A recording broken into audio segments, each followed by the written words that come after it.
Bonjour tout le monde, j'espère que vous allez bien, on se retrouve dans une toute nouvelle vidéo. Aujourd'hui on va parler du mode de vie que j'ai choisi pour mes chevaux. Le pour, le contre, les avantages, les inconvénients. Cette vidéo n'est pas là pour juger qui que ce soit, pas pour dire que je fais mieux que tout le monde, juste donner mon opinion et vous montrer quelle vie j'ai adoptée et choisie pour mes chevaux. La première, et la plus importante de mon point de vue on va dire, c'est le fait que mes chevaux vivent au pré en troupeau à l'année. Pour ça, il y a plusieurs raisons. Les chevaux sont des animaux grégaires, ils ont besoin d'être entourés de leurs congénères pour se sentir en sécurité. Il ne faut pas oublier que les chevaux sont des animaux de proie. Un cheval seul, c'est un cheval qui ne pourra jamais se sentir bien à 100%. Alors bien sûr, il y a des exceptions, mais dans l'ensemble, c'est des chevaux qui vont être sur le qui-vive, qui ne vont jamais se sentir assez en sécurité. Donc déjà ça, c'est le fait de vivre en troupeau qui leur permet cette sérénité. Et d'ailleurs, si on observe les chevaux dans leur quotidien, vous verrez que si vous vous asseyez dans un pré et vous les regardez, ils ne sont jamais tous couchés en même temps. Pourquoi ? Parce qu'il y en a toujours qui sont là pour prévenir en cas de danger et d'autres qui se reposent. La deuxième raison, c'est que les chevaux sont des herbivores non ruminants. Ils ont besoin de manger tout au long de la journée, tout simplement parce que le cheval est un animal qui a un petit estomac, qui sécrète de l'acide, et la seule manière du cheval pour réguler ce taux d'acide et ne pas avoir mal au ventre, c'est de manger par petites quantités tout au long de la journée, ce qui leur permet de saliver, et cette salive permet de neutraliser et de réguler l'acide contenu dans l'estomac. Donc un cheval qui ne peut pas manger tout au long de la journée par petites quantités, quand on les prive de ça, c'est des chevaux qui ont mal au ventre, qui peuvent avoir des ulcères et plein d'autres problèmes, mais pour qu'ils se sentent bien, il faut qu'ils mangent tout petite quantité dans la journée. Autre chose, les chevaux sont des animaux nomades, ils ont besoin de marcher plusieurs kilomètres par jour. Alors bien sûr, on va pas se mentir, on n'est pas dans la nature, nos chevaux d'aujourd'hui sont domestiqués, ils vont pas marcher 40 km comme ils le feraient dans la nature. Par contre, le fait d'être au pré, ça leur permet de marcher plus qu'ils ne le feraient par exemple en boxe, et de respecter le plus possible leurs besoins physiologiques. Si vous voyez, il y a des gens qui n'ont pas des énormes prés, mais qui font des paddock paradise, qui installent des chemins pour les faire marcher de plus en plus. Nous, on est sur une surface de 18 hectares divisée en plusieurs parcelles. On fait une rotation pré pour qu'ils aient de l'herbe tout au long de l'année. On complémente en fois s'il y en a besoin, mais ça sera le sujet d'après. Et on a fait en sorte de dispatcher leurs besoins à différents endroits. Donc vous avez l'abri où il y a le foin par exemple l'hiver, vous avez des sources d'eau à différents endroits, donc ils sont obligés de marcher pour aller boire, pour revenir manger, pour aller au niveau de l'ombre, etc. Donc on essaye en tout cas de reproduire le plus possible, de se rapprocher le plus possible de ce que ferait un cheval dans la nature.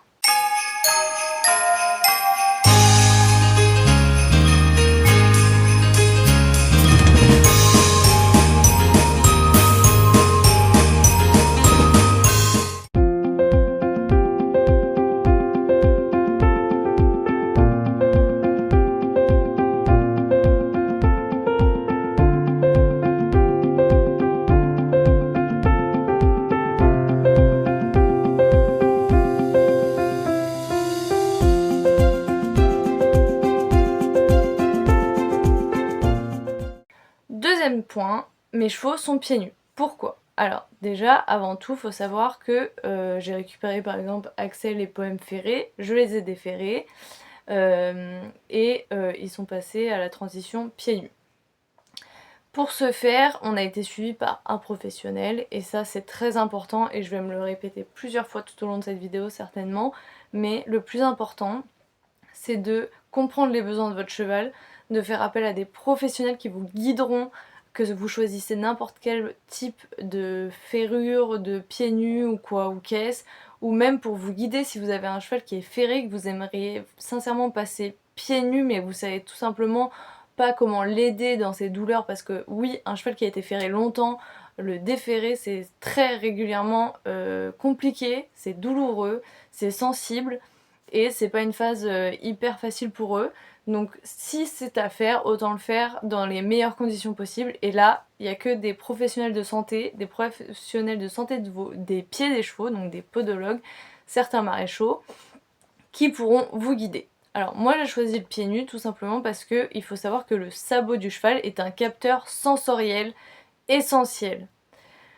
Il permet la proprioception qui est tout simplement le fait de marcher, et sous leurs pieds ça va leur donner plein d'informations comme quel type de sol, si c'est un sol dur, si c'est un sol plutôt mou, si c'est profond, non profond.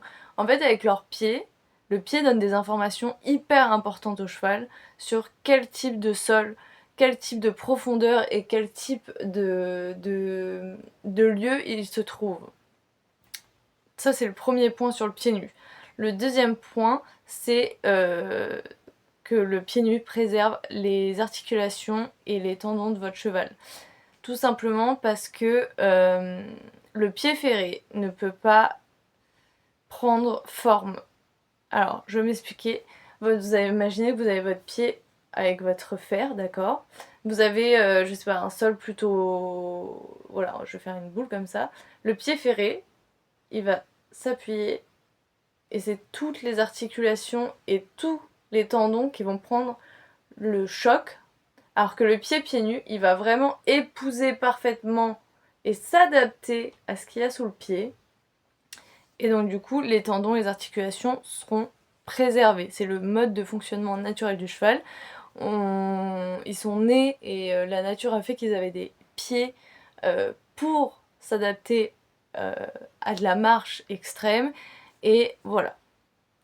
Troisième point, qui est pour moi le plus important quasiment, même s'ils sont tous très importants, c'est qu'un pied nu permet une assistance cardiovasculaire et le retour veineux qui assiste le cœur. On dit souvent que les chevaux ont 4 pieds, tout simplement parce que leur fourchette, en fait, c'est une pompe sanguine, pour faire simple, hein, qui va venir à chaque fois que le cheval pose le pied et le remonte, pomper le sang et l'envoyer vers le cœur. C'est-à-dire que si on fait un cheval, voilà, si on met un fer au cheval, on enlève cette action de pompe sanguine, et d'ailleurs c'est pour ça que quand on déferre, bah, c'est douloureux parce que ça a nécrosé à l'intérieur, on va dire, ça s'est atrophié plutôt, ça s'est atrophié et en fait cet effet de pompe sanguine ne se fait plus. Donc quand on défère un cheval, il souffre de ce fait que c'est été tout simplement que ça s'est... J'ai perdu ma phrase. Que ça s'est atrophié, voilà, que ça s'est atrophié. Et donc du coup, il faut que le cheval retrouve cette sensation de pompe sanguine qui fait remonter le sang au niveau du cœur. Donc dites-vous bien que quand on met des fers à son cheval, le seul moyen de réguler la circulation sanguine et de le renvoyer vers le cœur fait tout le travail. Il a plus les 4 petits pieds qui viennent pomper le sang et lui envoyer. Non, c'est le cœur qui prend toute la charge. Donc quand on a un cheval pieds nus, on augmente aussi son espérance de vie. Il faut savoir que le pied nu, contrairement à plein d'idées reçues, c'est un amortissant et un absorbeur de choc. Oui, c'est pas des bêtises, et non, le pied nu ne glisse pas. Il y a plein de choses que j'entends là-dessus, c'est niet, c'est pas possible. Vous pensez vraiment que la nature, elle aurait doté les chevaux de petites savonnettes, alors qu'ils sont censés être des animaux de proie qui fuient à tout moment? Non. Le fer, lui, peut glisser. Le pied nu, lui, s'adapte. Il prend la forme des sols, il s'adapte. Alors, je vous dis pas qu'un cheval pied nu, il glissera jamais de sa vie, c'est faux. Il y a les sols qui font leur travail aussi. Mais, voilà. Le pied nu absorbe le choc et amortit. Un cheval qui saute, voilà, les pieds amortissent une grande partie, alors qu'un cheval qui... Voilà. Je vais donner un exemple concret. Il y a des chevaux qui sont ferrés, qui vont sauter, je sais pas, 1m10, ok? On les défère, on fait la transition sur 1 an, il faut savoir que le pied le sabot complet repousse vraiment de la couronne jusqu'en pince et en talon, etc. Ça met 1 an complet pour que le pied soit de nouveau un pied neuf, entre guillemets. Et donc là, on va dire que c'est un cheval qui sautait 1m10 ferré. Ok, jusqu'à là on est d'accord, c'est super, top. La propriétaire décide de le déferrer. Elle suit tous les conseils de son professionnel de santé, tout se passe nickel, mais elle reprend l'obstacle. Ok. Et son cheval il veut plus sauter 1m10, il saute que 80 cm. Pourquoi? Bah tout simplement parce qu'il n'y avait pas cette proprioception avant, et qu'il ne pouvait pas sentir ce qui se passait sous ses pieds. Donc il sautait, mais il ne sentait pas en fait ses limites. Et ça c'est un gros problème quand on voit des chevaux qui sautent 1m10 et après quand on les défère, que la transition est faite correctement, qu'ils sautent beaucoup moins haut, c'est qu'en fait ils étaient déjà au-dessus de leurs limites et toutes les articulations, les tendons ont pris à blinde. Voilà, c'est tout. Et après, il y a plein d'idées reçues sur le pied nu, bah c'est pas forcément esthétique, on va dire. C'est qu'il faut savoir déjà que quand on fait un cheval, le pied est vascularisé. Donc on laisse forcément le pied pousser plus pour avoir la corne qui est non vascularisée. Là on va planter les clous du fer. Donc forcément déjà à l'origine, on les fait marcher avec des semelles trop grandes. Voilà, imaginez-vous marcher avec 2 pointures au-dessus. Voilà, c'est déjà au niveau tendineux, etc. C'est pas ce qu'il y a de mieux, en tout cas à mon sens. Pareil, donc du coup quand on passe aux pieds nus, des fois on a l'impression que nos chevaux ils ont plus du tout la même forme de pied. Alors déjà il y a ce côté là où les pieds étaient trop longs déjà à l'origine quand on doit ferrer, mais il y a aussi le côté où le pied prend la forme naturelle quand ils sont pieds nus les chevaux de la 3e phalange. La 3e phalange c'est l'os qui se trouve dans le pied. Et donc du coup il y a des chevaux qui vont partir en panard, donc les chevaux qui vont avoir des sabots qui partent un peu sur les côtés, qui vont avoir des évasements comme ça, il y a des chevaux plutôt cagneux où ils ont les pieds plutôt renfermés, et tout ça en fait ça se règle avec un parage régulier, un professionnel de santé qui va vous amener tout au long de votre processus et tout au long de la vie de votre cheval si vous décidez de le mettre pieds nus, à rectifier tout doucement tout ça, et juste respecter en fait la forme naturelle du pied de votre cheval. Chaque cheval a un pied différent, et c'est hyper important de suivre en fait juste son pied, sa forme de pied, et de rectifier si, voilà, par exemple, je vous donne un exemple, Poème a tendance à vraiment faire des énormes évasements sur les côtés, à chaque fois, chaque parage, on rectifie, etc. Deuxième chose très importante, et ça je pense qu'il faut le dire, c'est que quand on choisit de passer son cheval pieds nus, déjà, il y a plein d'avantages, comme il y a plein d'inconvénients. Les avantages du pied nu, déjà, c'est que vous augmentez l'espérance de vie de votre cheval, vous respectez ses besoins physiologiques, et vous lui permettez d'avoir une vie plus saine, si on peut dire. Et les inconvénients, c'est que bah, vous avez 1 an de période de transition où votre cheval, vous allez le voir, il va pas être au top du top, où il y a des chemins que vous preniez plein cul galop avec vos fers que vous prendrez au pas, et votre cheval il va marcher sur des œufs dans les débuts parce que forcément bah, il sent et ça lui fait mal. Il y a plein de choses comme ça, mais si on a vraiment envie de se faire cette transition, vous verrez ça a tellement d'avantages et c'est tellement gratifiant parce que en plus du fait que ce soit bon pour eux, la chose que je trouve extrêmement bien dans le pied nu, c'est qu'aujourd'hui il y a plein, et je rajouterais plein si je pouvais, mais de stages parages qui s'offrent aux propriétaires et de savoir que vous pouvez acquérir. Donc déjà, il faut savoir qu'une ferrure, ça coûte beaucoup plus cher qu'un parage classique d'un cheval pieds nus. Donc déjà, le coût financier est là aussi. Deuxièmement, vous pouvez vous former vous-même par des stages avec des professionnels, etc. Vous avez du matériel à acheter, c'est vrai, c'est un coût sur le coût tout simplement, mais il est nettement amorti. Je vous donne mon exemple à moi. Moi, mes chevaux sont suivis par un super maréchal reconverti en podologie, qui est super, il est passionné par son travail, et il vient tous les 3 mois. À savoir qu'on doit parer un cheval toutes les 6 semaines, Lui, il vient tous les 3 mois tout simplement parce que nous, on fait l'entretien des pieds de nos chevaux en attendant les passages, comme ça ils ont toujours des pieds fonctionnels. Pour ça, il a fallu investir dans tout plein de petits outils et je vais vous les montrer tout de suite parce que je les ai avec moi.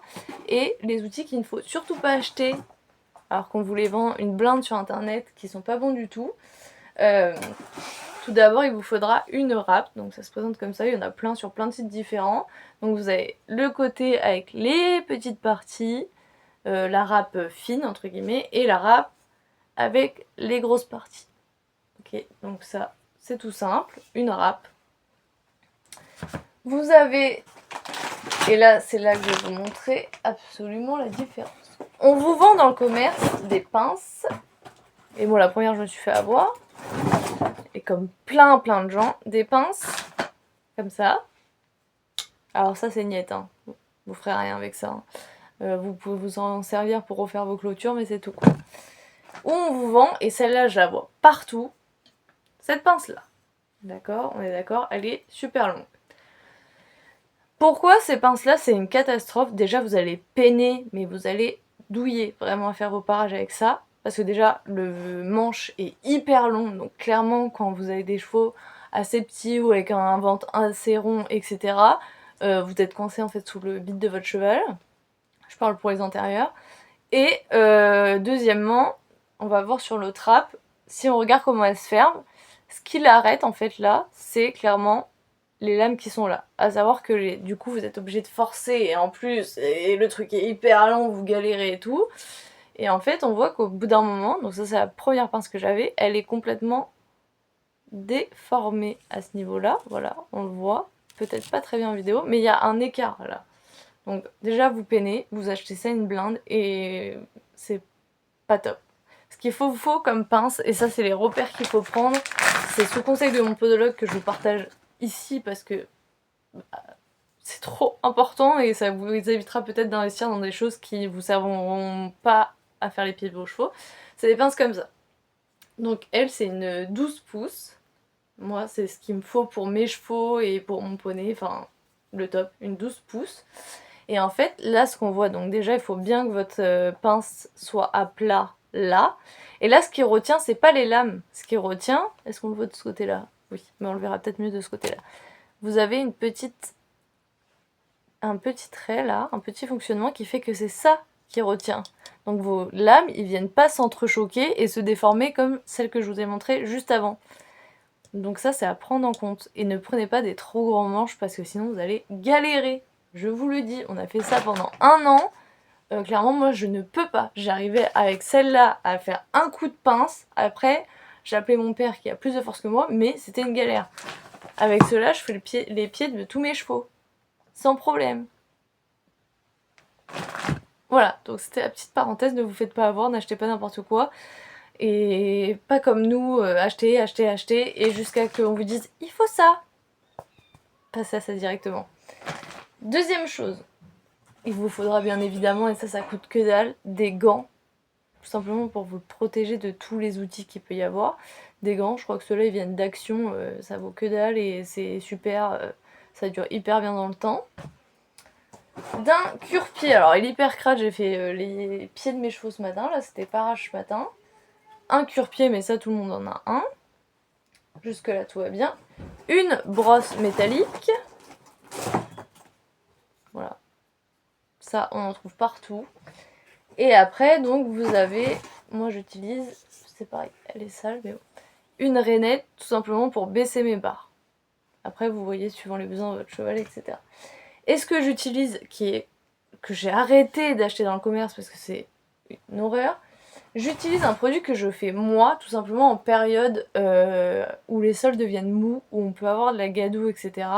C'est un produit pour prévenir les fourchettes pourries. Alors faut pas l'utiliser tous les jours parce que c'est pas bon, sinon ça va vous ronger votre fourchette.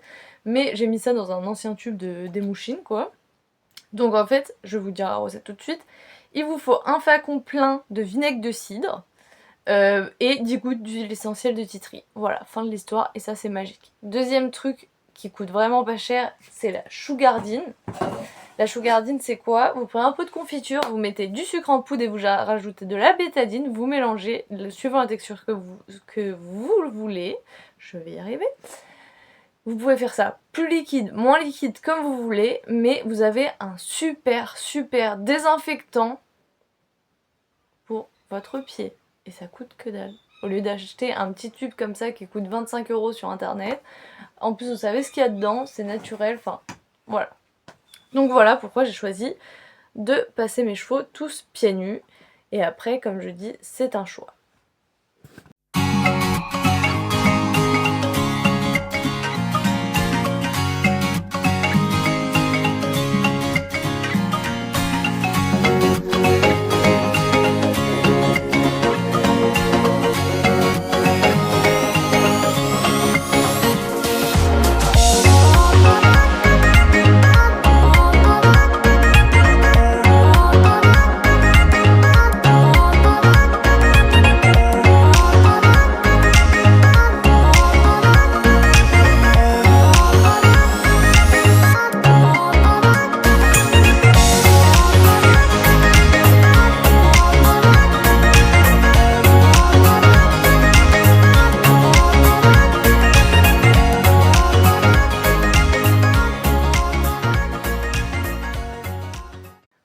Troisième point, l'alimentation. Alors il faut savoir que le cheval est un animal qui a besoin de manger des fibres en quantité, toute petite par petite quantité, mais ça a principalement besoin de manger des fibres. Qu'est-ce qui est meilleur pour les chevaux? L'herbe, le foin. Fin de l'histoire. Pour les nôtres, ils sont à l'herbe à l'année. Nous, on a la chance, et non la chance suivant les chevaux, d'avoir une herbe extrêmement riche. Qui peut être problématique, mais ça on en parlera juste après. Et le foin, ils en ont pas de l'été, on va dire qu'ils en ont quelques mois dans l'année. On est actuellement en novembre, ça fait moins d'une semaine qu'on a mis du foin. On leur met du foin à volonté l'hiver. Seulement l'hiver, c'est tout. Donc une alimentation fibreuse, il faut des fibres.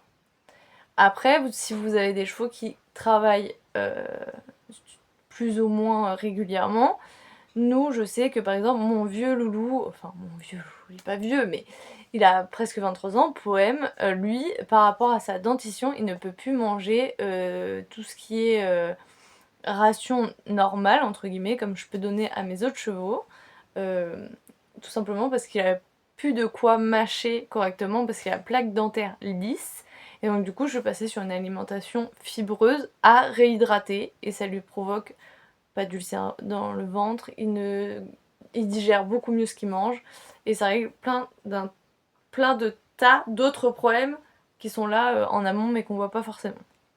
Donc voilà, et pour les autres, j'ai des rations quand ils travaillent ou par période de l'année. J'en ai deux que je nourris l'hiver tous les matins. C'est Poème et Axel. Axel fait 1m82 au garrot et il a une pyroplasmose qui est une télériaquine, donc qui est endormie mais qui peut surgir à tout moment, et qui lui, j'arrive à le maintenir en état en lui donnant une ration par jour. Poème c'est pareil, il a tendance à vite perdre du poids l'hiver, donc il est rationné aussi pour complémenter tout ça. Tous ont leur ration quand ils travaillent ou en période de cure. Par exemple, j'ai... Kazakh n'a pas de complément. Kazakh n'a pas de ration. C'est un poney. Les poneys ont tendance à gonfler en voyant l'herbe pousser, donc Kazakh n'a pas de ration, sauf si par exemple là il avait une ration, si on peut appeler ça comme ça, une petite poignée, histoire qu'il soit content, parce que je suis passée et j'essaye en ce moment les vermifuges naturels, donc je mets un petit bout de ration, et là pendant 6 jours il a sa petite ration, sinon il n'a pas de ration, il n'en a pas besoin.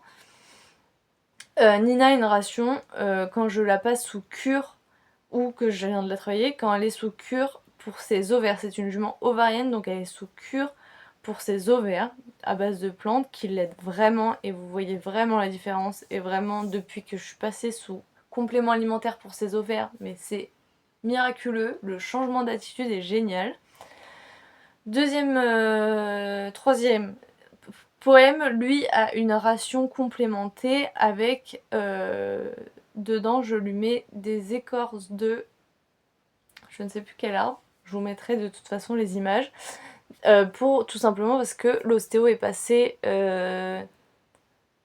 en août et m'a conseillé de commencer à tout doucement le mettre sous complément pour les articulations, car il a une petite suspicion très légère d'arthrose dans le bassin, donc on le complémente à base de plantes lui aussi. Et pour Axel, c'est celui qui a le plus de compléments alimentaires, parce qu'il a des compléments alimentaires pour son arthrose. Il a de l'arthrose au boulet depuis qu'il a 6 ans, enfin depuis toujours quasiment.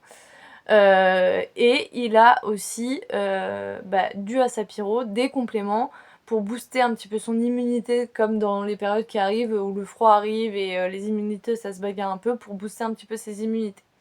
Voilà, je pense que c'est tout ce qu'on peut dire sur l'alimentation que je donne à mes chevaux. À savoir que sur nos 5 loulous, maintenant Freya, je ne sais pas encore ce qui va en être, puisqu'elle vient d'arriver et que on apprend tout doucement à regarder ce qui se passe, si elle a la tendance à aller en bon point ou si elle reste plutôt stable. Ou à l'inverse, si elle maigrit trop. Donc pour l'instant, on sait pas, on va voir comment ça se passe. Mais pour Nina et Kazakh qui ont tendance à vraiment prendre du poids, on a tout essayé. On a essayé de couper les parcelles, on a essayé de réduire vraiment leur surface pour manger de l'herbe qui est hyper riche par chez nous. Il n'y a rien qui fonctionne, ils continuent à gonfler comme des patates.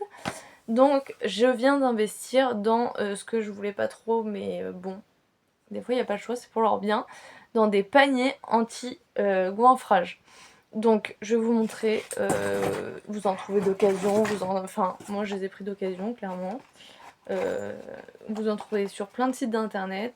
Donc celui-là de Nina, il se présente. Alors je vous enlève les moutes parce qu'ils viennent d'être lavés. Comme ça. Donc là on voit bien la place des narines, des naseaux. Hop. Hop, vous prenez, vous avez tout un système de licol. D'accord, donc là en dessous vous avez de l'herbe qui passe, mais du coup ça va lui permettre de manger en plus petite quantité et de la rationner un petit peu. Et à ça vous ajoutez une petite plaque comme ça, elle est propre. C'est juste que l'herbe s'attache. Que vous ajoutez à l'intérieur, et cette matière là vous pouvez la retrouver sur des paniers tels que celui-là, tout simplement parce que si elle en avale un petit peu, c'est fait pour et c'est pas très grave. Et ça n'abîme pas les gencives de votre cheval. Donc ça c'est celui-là de Nina. Donc bientôt elle l'aura, enfin bientôt, quand les beaux jours vont revenir et que l'herbe sera bien riche et qu'elle commencera tout doucement à gonfler comme une patate. Et pour Kazakh, je vais vous montrer, mais celui-là est très connu. C'est un panier comme ça. Donc ça s'attache sur le licol, les côtés sont les petits triangles comme ça. Et en fait ça va venir se fixer sur un licol. Et en fait vous avez le petit trou qui est là et c'est pareil, ça les restreint au niveau de la quantité qu'ils mangent, en sachant que les poneys sont sujets aux fourbures. Et Kazakh faisait de la fourbure avant, depuis que je l'ai il a jamais refait de fourbure. Mais voilà, il faut faire attention, il a bien maigri, il avait vraiment des chignons énormes avant, donc des boules de graisse. Il a bien maigri, mais on va rester dans ce sens-là. Donc à partir de l'année prochaine, il passe sous panier.